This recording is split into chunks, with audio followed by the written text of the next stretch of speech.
Hello guys, mining ज्ञान में आप सभी का एक बार फिर से स्वागत है। आज की इस वीडियो में हम डिस्कस करने वाले हैं कि हाल फिलहाल एनटीपीसी ने अपनी वैकेंसी निकाल दी है गेट 2023 के थ्रू। अब इसमें हम देखेंगे कितनी वैकेंसीज हैं, कौन इसके लिए एलिजिबल है और किस प्रकार से आप अप्लाई कर सकते हैं। तो आज की इस वीडियो को अंत तक जरूर देखिएगा। तो चलिए शुरू करते हैं। तो बेसिकली आप लोगों के लिए एक बहुत अच्छी खबर आई है कि एनटीपीसी के द्वारा जो है तो वैकेंसी निकाली गई है। ठीक है, अब इसमें अलग अलग सेक्टर के लिए वैकेंसी निकाली गई है ग्रेजुएट इंजीनियर्स की, जिसमें कि एनटीपीसी ने गेट 2023 के स्कोर कार्ड के बेसिस पर कहा है कि आप अप्लाई कर सकते हैं, जिसके लिए आपको अपना एप्लीकेशन नंबर सबमिट करना पड़ेगा। इसमें जिस व्यक्ति के भी बैचलर्स डिग्री कंप्लीट किया है, पहली बात तो बैचलर्स डिग्री कंप्लीट होना चाहिए, वो भी कम से कम 65% मार्क्स आपके होने चाहिए। ठीक है, तो इस बात का जरूर ध्यान रखें अप्लाई करने से पहले। उसके बाद बोलता है कि अगर मैं बात करूं किसकी वैकेंसी कितनी निकाली है, तो इलेक्ट्रिकल में टोटल 120 है, जिसमें से जनरल 56, ईडब्ल्यूएस 4, ओबीसी 32, एससी 18 और एसटी 10। इसी प्रकार से बाकियों का भी दिया हुआ है। अगर मैं बात करूं पर्टिकुलरली माइनिंग इंजीनियरिंग की, तो माइनिंग में 65 वैकेंसी टोटल निकाली है, जिसमें से कि 27 जनरल का है, ईडब्ल्यूएस का 6, ओबीसी का 18, एससी का 9 और एसटी का 5। इस प्रकार से आपका जो है तो दिया गया है। अब अगर बात करें कि जो कैंडिडेट्स एसटी एससी या फिर पी फिजिकली हैंडीकैप्ड हैं, उनको बोला है कि 65% की जगह जो है तो 55% में भी अगर पाया है उन्होंने, तो उनको वो अप्लाई कर सकते हैं। ये इनको रिलैक्सेशन दिया गया है।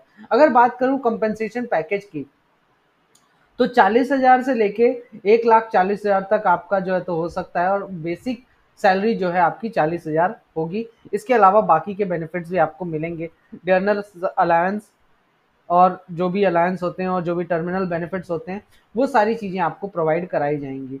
ठीक है, ड्यूरिंग द ट्रेनिंग के दौरान भी और ट्रेनिंग के बाद भी। तो ये आप एक बेनिफिट है आपके लिए। रिलैक्सेशंस की अगर मैं बात करूं, तो जैसा कि मैंने ऑलरेडी आपको बताया है कि एस टी एस सी और फिजिकली हैंडीकैप का जो है तो 55% भी अगर आया है, तो वो अप्लाई कर सकते हैं। ठीक है, उसके साथ ही अगर एज लिमिट की बात करें, तो एज लिमिट आपका यहाँ पे बोलता है कि आपका 27 साल एज लिमिट होना चाहिए।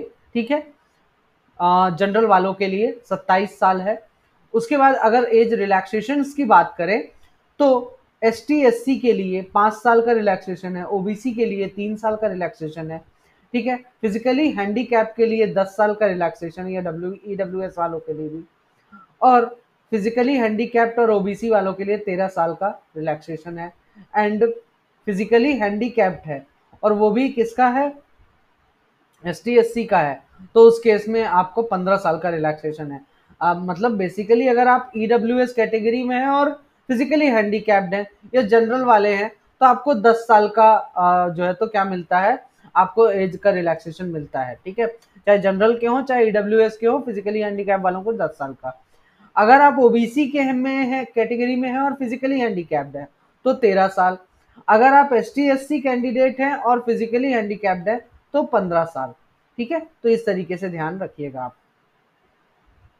इसके साथ ही आपका एक एग्रीमेंट भी, जब भी आप ज्वाइनिंग अगर मान लीजिए आपका होता है, तो उस केस में आपको जो है तो सर्विस एग्रीमेंट का एक बॉन्ड फिलअप करना पड़ेगा, जिसमें कि जो कैंडिडेट्स जनरल, ईडब्ल्यूएस और ओबीसी कैटेगरीज में हैं, तो उनको एक एग्रीमेंट बॉन्ड फिल करना पड़ेगा 5 लाख का। ठीक है, एस टी एस सी और फिजिकली हैंडीकैप कैंडिडेट्स का के लिए 2.5 लाख का है बेसिकली। ये आपका बॉन्ड किस काम का है, कि आप कंपनी को कम से कम 3 साल कंपनी में काम करेंगे। ठीक है, 1 साल आपका जो ट्रेनिंग कंप्लीट होगा, उसके बाद आप कंपनी को 3 साल और सर्विस देंगे। अगर नहीं देते हैं, तो उस केस में आपको इतना पैसा देना पड़ेगा। ठीक है, तो इस बात का भी ध्यान रखें। अब बात करते हैं ईडब्ल्यूएस और ओबीसी सर्टिफिकेट के बारे में।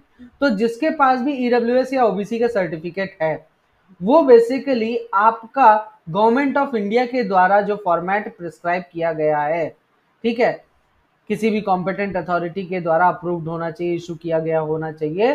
तो government of India government of India के द्वारा जो दिया जाता है वो आपके पास सर्टिफिकेट होना चाहिए ईडब्ल्यूएस या ओबीसी का, और वो भी आपका जो करंट फाइनेंशियल ईयर चल रहा है, ठीक है, ये जो 2023-24 वाला फाइनेंशियल ईयर है इसमें इश्यू किया गया हो। ठीक, तो ये बात ध्यान में रखिएगा जो भी अप्लाई करने जा रहे हैं। अब आगे देखते हैं कि आप अप्लाई कैसे कर सकते हैं। तो अप्लाई करने के लिए आपको ऑनलाइन आपको अप्लाई करना है, एनटीपीसी की वेबसाइट पे जाना है careers.ntpc.co.in, ठीक है, इस पे जाके, या फिर आप दूसरा भी जा सकते हैं ntpc.co.in पे जाकर वहां पर कैरियर वाले सेक्शन में जा सकते हैं आप, ठीक है।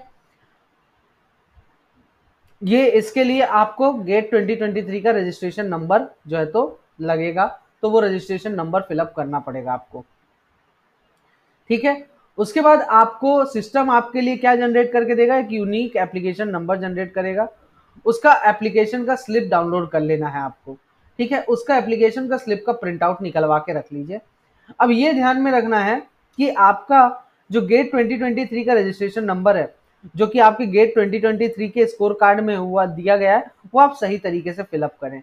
अगर मैं फीस की बात करूं तो जनरल, ईडब्ल्यूएस और ओबीसी कैटेगरी वालों के लिए 300 रुपये फीस है, और वहीं पे एसटी एससी फिजिकली हैंडीकैप्ड और जो फीमेल हैं उन सभी को फीस देने की जरूरत नहीं है, फ्री ऑफ कॉस्ट है, ठीक है। पेमेंट की अगर हम बात करें तो अगर कोई ऑफलाइन मेथड से पेमेंट करना चाह रहा है तो उसके लिए ये अकाउंट नंबर दिया हुआ है, ये ब्रांच दिया हुआ है, कहाँ का ब्रांच है, सीएजी ब्रांच न्यू दिल्ली, और ये अकाउंट नंबर है, ठीक है।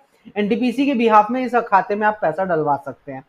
अगर आपको ऑनलाइन मेथड से पेमेंट करना है तो नेट बैंकिंग, क्रेडिट कार्ड और डेबिट कार्ड का इस्तेमाल करके भी आप पेमेंट कर सकते हैं। तो ये सब चीजें ध्यान में रखिए, थोड़ा बहुत है ना, जरूरी है, ठीक है। अब बात करते हैं कि आपका किस दिन ऑनलाइन एप्लीकेशन कब से आप अप्लाई कर सकते हैं। तो बेसिकली 6 अक्टूबर 2023 से आप अप्लाई करना स्टार्ट कर सकते हैं, और लास्ट डेट जो है ऑनलाइन एप्लीकेशन की वो 20 अक्टूबर 2023 है, ठीक है। तो ये ध्यान में रखें। तो ये था आज का वीडियो पसंद आया तो लाइक शेयर और सब्सक्राइब जरूर करना। Till then all the best and thank you so much, good night everyone.